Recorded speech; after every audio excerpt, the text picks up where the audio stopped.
1966. Hill 55, south of Da Nang, Vietnam. The Marines of the 1st Division Sniper Platoon watched as the new volunteer walked into camp. Sergeant Carlos Hathcock carried no standard-issue M40, no military-grade optics, just a civilian Winchester Model 70 bolt-action rifle, the kind you'd use to hunt deer back in Arkansas.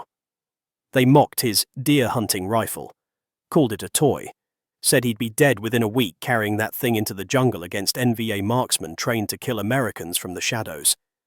But something happened on that training range, 800 yards out, a target no one expected him to hit. One shot, one kill. The laughter stopped. Within months, the North Vietnamese army would place a $30,000 bounty on his head, 10 times the price for any other American soldier. They called him White Feather, and they feared him more than entire battalions. How does a man with a hunting rifle become the deadliest sniper in Vietnam? Subscribe for more war stories. The humid air of Vietnam hit Carlos Hathcock like a wall the moment he stepped off the transport at Da Nang in 1966. He was 24 years old, a Marine military policeman who had just volunteered for something far more dangerous than guarding supply depots. The 1st Marine Division Sniper Platoon needed men, and Hathcock had spent his entire life preparing for this moment without ever knowing it. Back in Arkansas, he had learned to shoot before he learned to read properly. His grandmother's farm had demanded it. Food came from the forest, and a missed shot meant an empty stomach. By the time he was a teenager, Carlos Hathcock could drop a running rabbit at distances that made grown men shake their heads in disbelief. But this was not Arkansas. This was a war zone where the enemy melted into the jungle like shadows, where a single misstep could trigger a booby trap that would send pieces of a man scattered across the trail. The Marines operating out of Hill 55 had already learned these lessons the hard way. The hill itself rose from the Vietnamese landscape like a scarred fist, its slopes stripped of vegetation by constant bombardment and defensive clearing. From its summit, Marine units could observe miles of terrain stretching toward the Ho Chi Minh Trail supply routes that kept the Viet Cong and North Vietnamese army fed with weapons and ammunition. Holding Hill 55 meant controlling the eyes of the entire region. Losing it meant blindness. Hathcock reported to the sniper platoon carrying a weapon that immediately drew stares. The other snipers carried M1C and M1D rifles, military variants designed for precision work. Some had already begun receiving the new M40 bolt-action rifles that would eventually become standard issue. But Hathcock walked into that camp with a civilian Winchester Model 70 chambered in .30-06, topped with an 8-power unearthed target scope that he had purchased with his own money. The rifle looked like something a weekend hunter would carry into the woods of Montana, not a weapon for jungle warfare against an enemy that had been fighting foreign invaders for generations. The reactions came quickly. Sergeant Major James Brown, a career Marine with combat experience stretching back years, looked at the Winchester and let out a laugh that carried no warmth. He asked Hathcock if he planned to hunt deer or fight a war. Other snipers gathered around, examining the civilian rifle with expressions ranging from amusement to genuine concern. One man suggested that Hathcock might want to pick up a real weapon before he got himself killed. Another wondered aloud how long the new volunteer would last, carrying that toy into combat against NVA marksmen who had been trained by Soviet advisors. Hathcock said nothing. He had learned long ago that arguments were won with actions, not words. The Winchester Model 70 was not a toy. It was one of the most accurate production rifles ever manufactured, a weapon that competitive shooters across America swore by. The action was smooth as butter. The trigger broke clean at exactly the right pressure. And in Hathcock's hands, paired with that unearthed scope, it could reach out and touch targets at distances that would make the military-issue rifles struggle.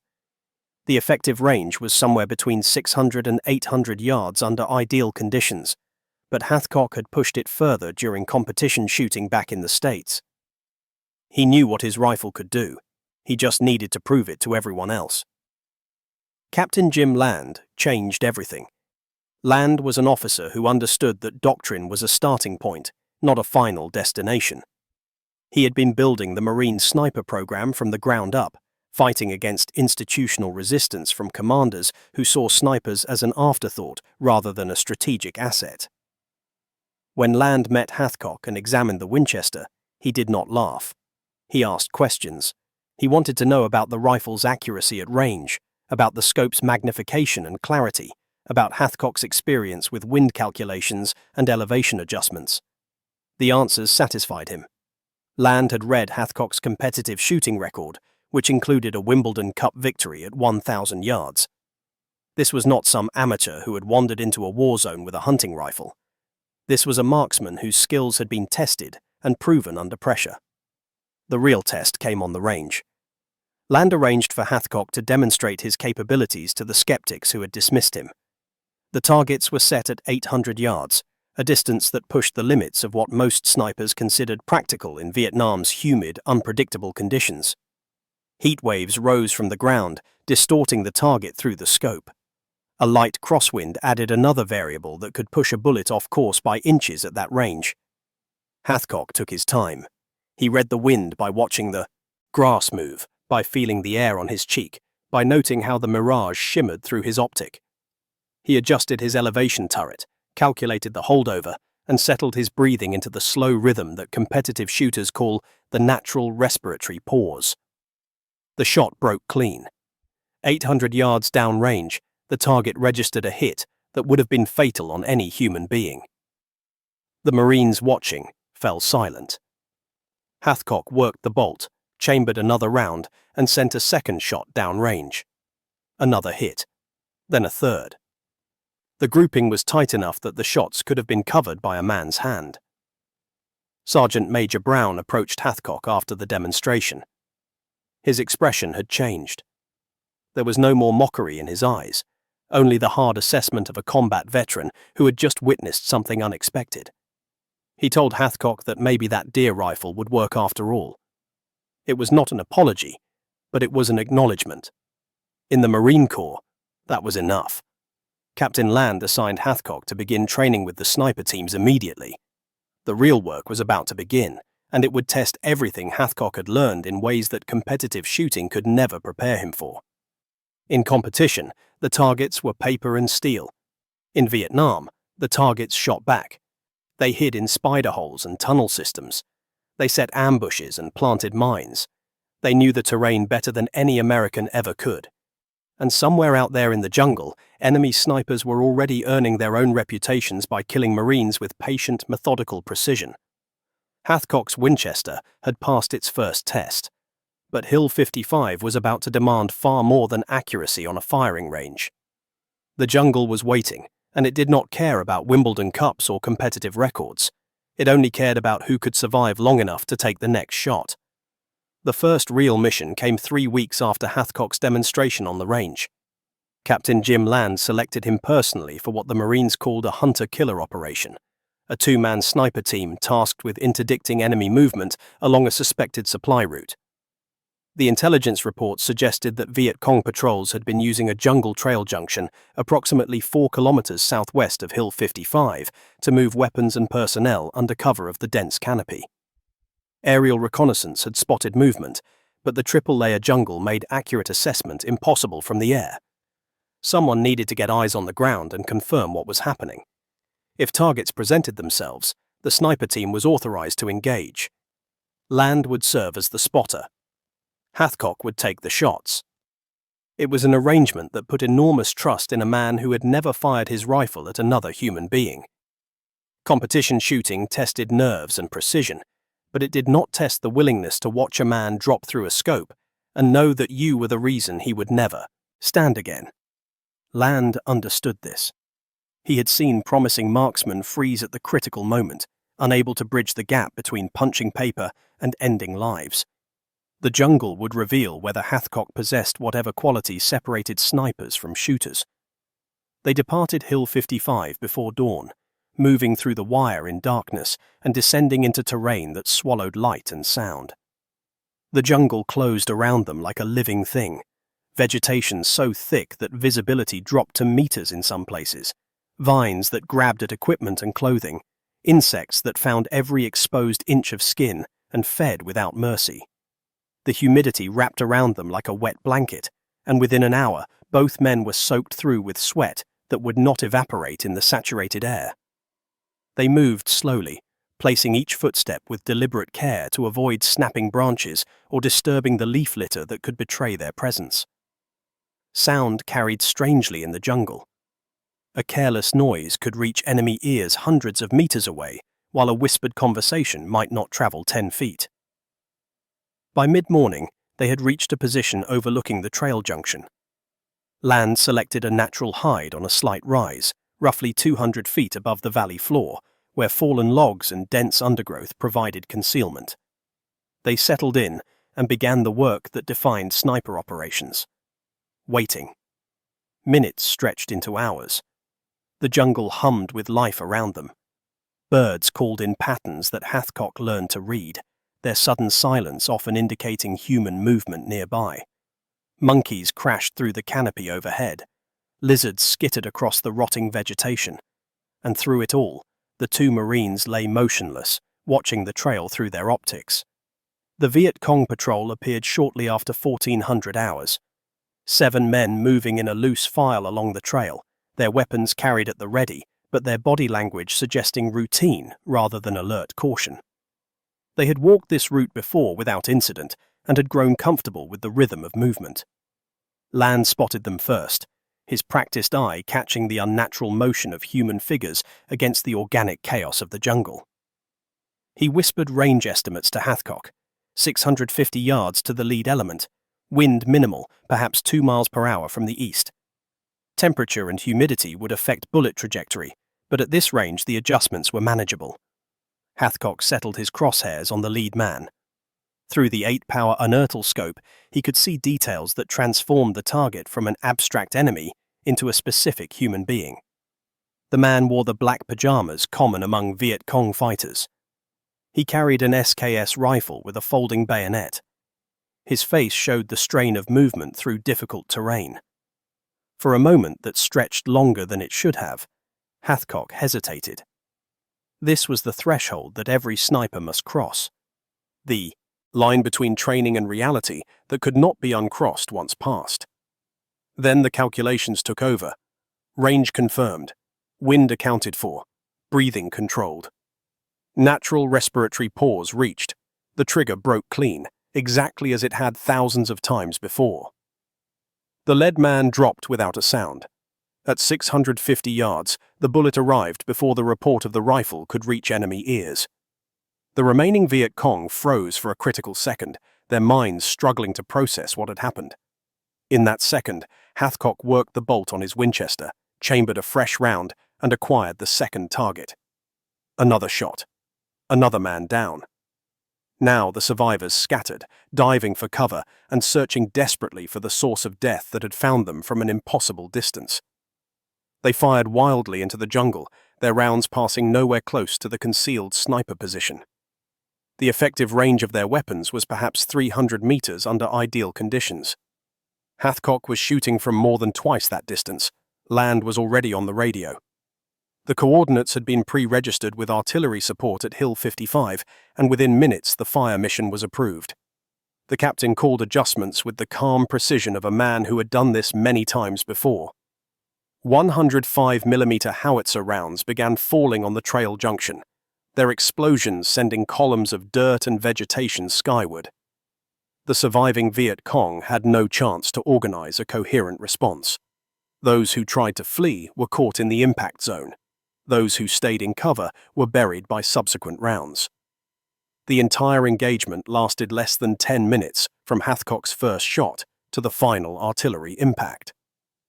The after-action assessment credited the sniper team with 2 confirmed kills from direct fire and 5 additional casualties from the artillery support.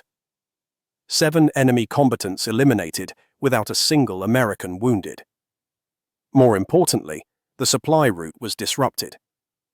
Intelligence later confirmed that Viet Cong units avoided the trail junction for weeks afterward, forcing them onto longer routes that exposed them to additional observation and interdiction.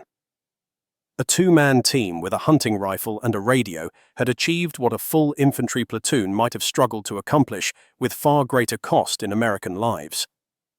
Land debriefed Hathcock personally after they returned to Hill 55. The captain wanted to know how the younger Marine had handled the psychological weight of his first kills. Hathcock's answer was honest. He said that he had not enjoyed it, but that he had not hesitated either. The men he killed were carrying weapons intended to murder Marines. Stopping them was not murder. It was protection. Land nodded at this response. It was the right answer, the one that separated professionals from psychopaths. Snipers who enjoyed killing became liabilities. Snipers who could not kill when necessary became casualties. The balance Hathcock described was exactly what the job required. Word of the successful mission spread through Hill 55 within hours. The Marines who had mocked Hathcock's deer rifle began looking at him differently. He had proven that skill and precision could multiply combat power in ways that raw firepower could not match. The Winchester Model 70 had earned its place in the war, and Carlos Hathcock had taken his first steps toward becoming something that would terrify the enemy for years to come. The jungle had tested him, and he had passed. But far greater tests were waiting in the months ahead, challenges that would push his abilities to limits he had never imagined possible. By 1967, the name Carlos Hathcock had become something more than a personnel file entry in the 1st Marine Division records. It had become a whisper that passed through enemy ranks like a virus, spreading fear in ways that bullets alone could never achieve. The official count stood at 93 confirmed kills, a number that required independent verification from a third-party observer to be entered into the record books. But Hathcock knew the true figure was far higher. He estimated somewhere between 300 and 400 enemy combatants had fallen to his rifle during his months of continuous operations. The discrepancy existed because war did not always provide convenient witnesses. A sniper working alone in the jungle, eliminating targets at extreme range, often had no one to confirm what his scope had shown him. Bodies recovered by enemy forces left no evidence for American tallies. Kills made during chaotic firefights were attributed to general combat rather than individual marksmen. The official number was a fraction of the reality. The white feather changed everything. Hathcock had taken to wearing a single white feather tucked into the band of his bush hat, a small vanity that distinguished him from other Marines in the field. It was a gesture that seemed almost suicidal in its boldness. Snipers survived through anonymity, through becoming invisible ghosts that struck without warning and vanished without trace. Advertising one's identity with a visible marker invited enemy attention and reprisal. But Hathcock understood something that his critics missed. The white feather was not about ego. It was about psychological warfare. Every enemy soldier who heard the stories about the American sniper with the white feather would carry that image into combat. They would scan the tree lines looking for that distinctive mark. They would hesitate before moving through open ground. They would lose sleep wondering if the next patrol would be their last. Fear was a weapon, and Hathcock wielded it with the same precision he applied to his rifle. The North Vietnamese army responded to this threat in the only way they knew how. They put a bounty on Hathcock's head. $30,000, payable to any soldier or civilian who could kill. The man they called Long Trang, which translated roughly to white feather in Vietnamese. The amount was staggering by the standards of the conflict. A typical American soldier might warrant a bounty of $3,000 at most. Hathcock was valued at 10 times that figure, a price that reflected not just his kill count, but his impact on enemy morale. NVA commanders were willing to pay a fortune to eliminate a single man because that single man was worth more than his weight in ammunition to the American cause. The bounty attracted hunters. Enemy snipers began specifically targeting areas where Hathcock was known to operate, hoping to claim the prize that would make them legends in their own ranks.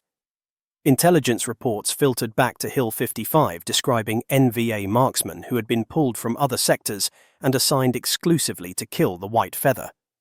These were not ordinary soldiers. They were trained specialists, many of whom had received instruction from Soviet advisors in the art of long-range precision shooting. They understood camouflage and stalking. They knew how to read terrain and calculate wind. They were patient enough to wait for days in a single position for the right shot. And they were hunting Carlos Hathcock with the same dedication he brought to hunting them. The duel that would become legend began without warning. Hathcock was operating in dense jungle southwest of Hill 55 when he noticed a glint of light in the distance. It was brief, barely a flash, but it was enough to trigger every instinct he had developed over months of combat. Light reflecting off glass. A scope. An enemy sniper was watching him from somewhere in the tree line, waiting for the moment to take his shot. Hathcock froze, his mind racing through calculations. The flash had come from a position roughly 500 meters to his east. The enemy had the advantage of concealment, but had made a critical error by allowing sunlight to catch his optic. Now both snipers knew the other was present. The question was who would make the next mistake. Hours passed in absolute stillness. Hathcock lay motionless in his hide, breathing slowly, watching the area where he had seen the flash.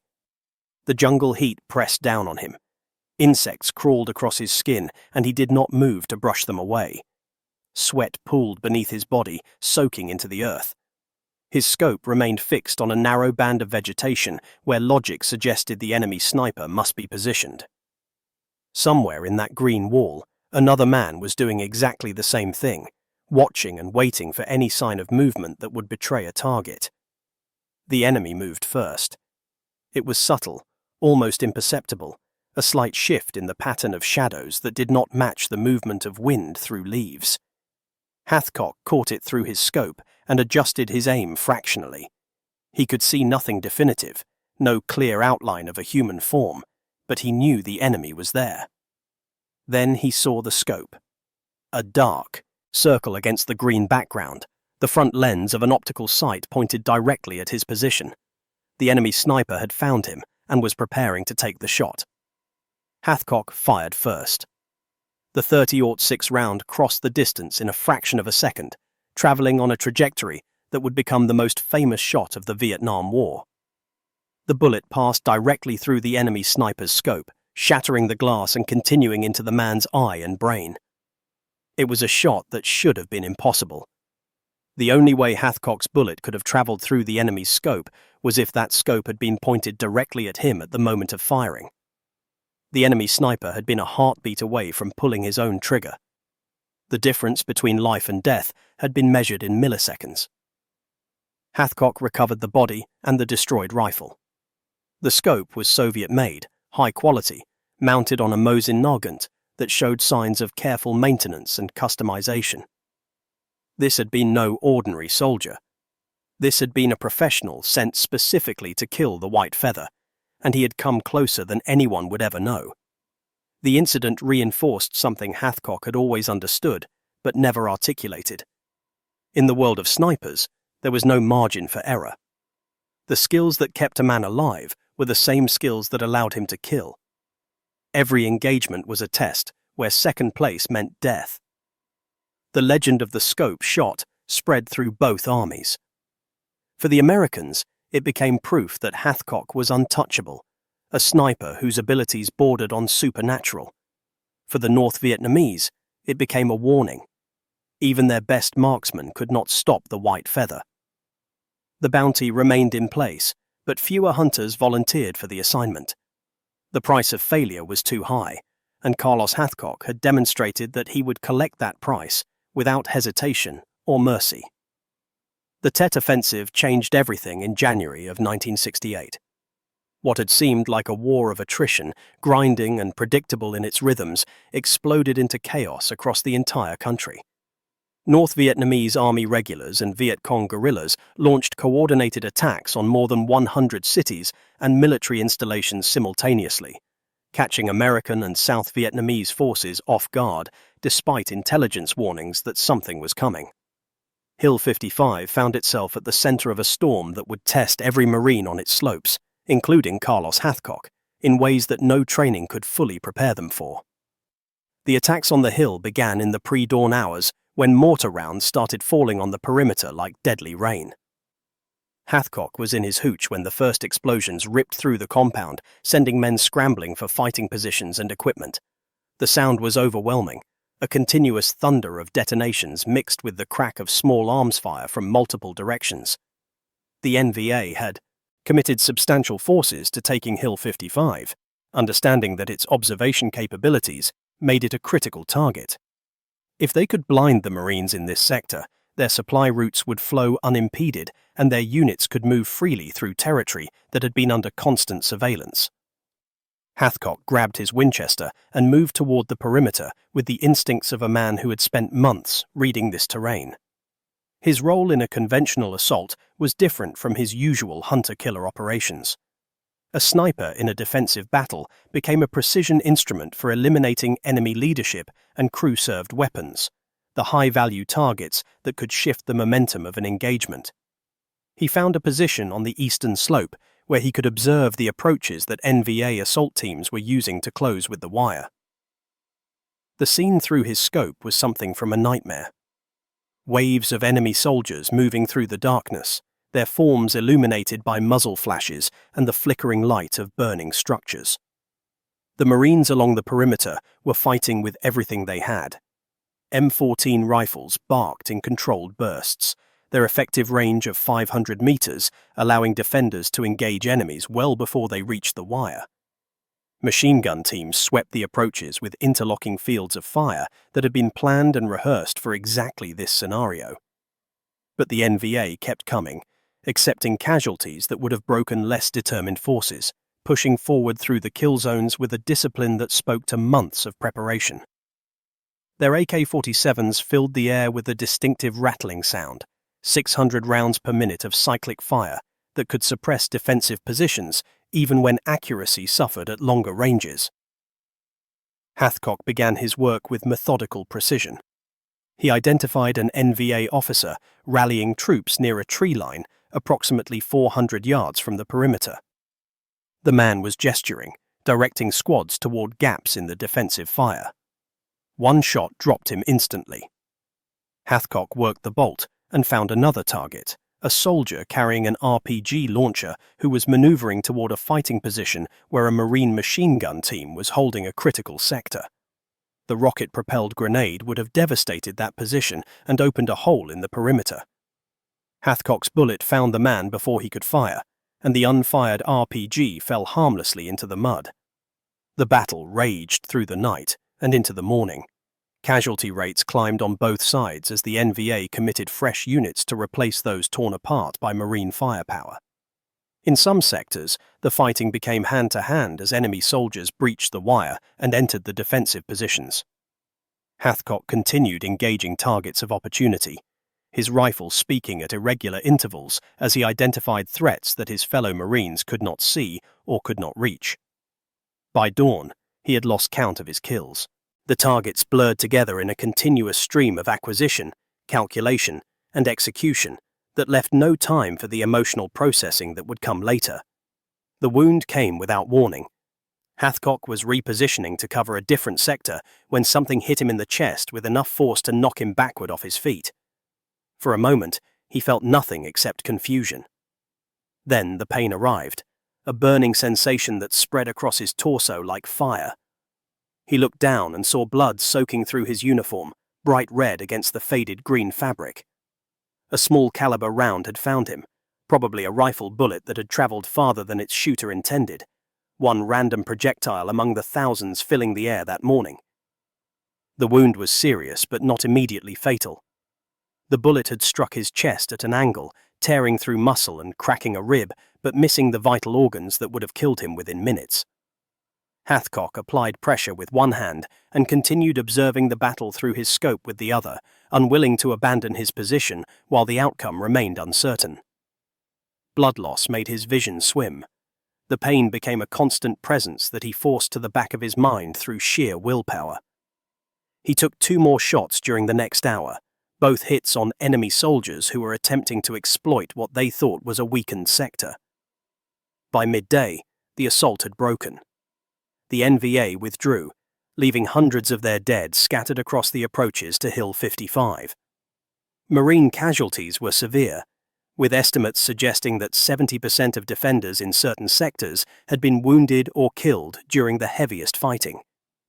But the hill had held. The observation post that controlled so much of the regional battle space remained in American hands, and the enemy's offensive in this sector had failed to achieve its objectives. Hathcock was evacuated to a field hospital, where surgeons removed the bullet and repaired what damage they could. The recovery would take weeks, and the physical toll of the wound combined with the accumulated stress of months of continuous operations had pushed his body to its limits. He lay in that hospital bed and thought about the faces he had seen through his scope, the men whose lives he had ended with calculated precision. The official records would never capture the full weight of what he had experienced during those hours on Hill 55.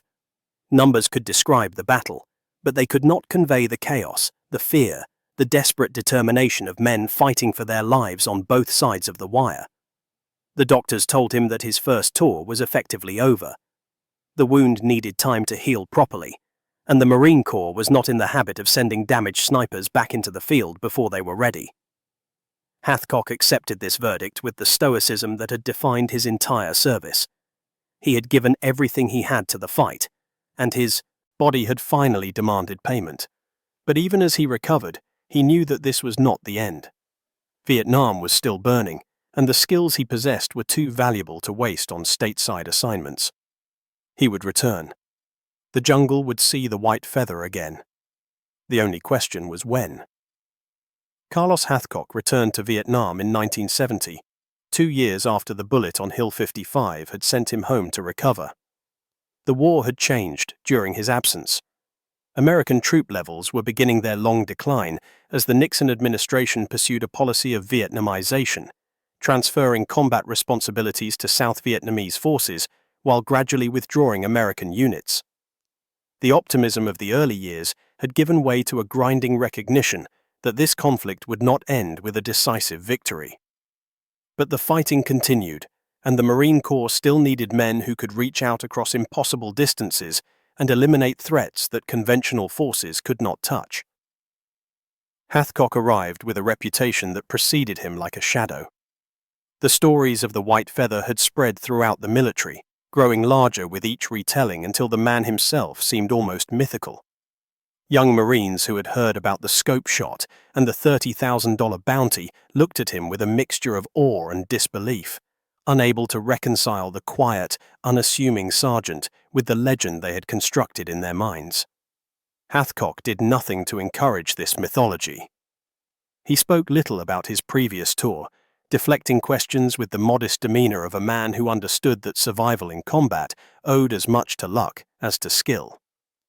The jungle did not care about reputations. It killed legends and novices with equal indifference. His role had evolved. The Marine sniper program that Captain Jim Land had built from almost nothing was now an established component of military operations, with formal training pipelines and standardized equipment. The M40 sniper rifle had replaced the improvised weapons of the early years, giving every trained marksman a purpose-built tool designed specifically for precision shooting in combat conditions. Hathcock's Winchester Model 70 was now a relic of a more improvisational era, though he still carried it as a backup to the issued rifle. The institutional knowledge that he and other pioneers had developed through trial and error was being codified into doctrine that would shape American sniper operations for generations to come. The pressure from military leadership was immediate and intense. Commanders who understood the propaganda value of the white feather wanted to deploy him on high-profile operations that would generate headlines and boost morale. They saw him as a symbol rather than a soldier, a marketing asset whose presence in the field could demonstrate American capability and resolve. Hathcock resisted these assignments whenever possible. He had seen too many men die from overconfidence and unnecessary risk-taking, and he had no intention of becoming a casualty to someone else's public relations strategy. The jungle punished ego without mercy, and fame was just another form of ego that could get a man killed. Instead, he focused on training. The young Marines arriving in Vietnam had technical skills, but lacked the operational experience that could only be gained through months of actual combat. They knew how to shoot, but they did not fully understand how to survive in an environment where the enemy had been fighting foreign invaders for decades.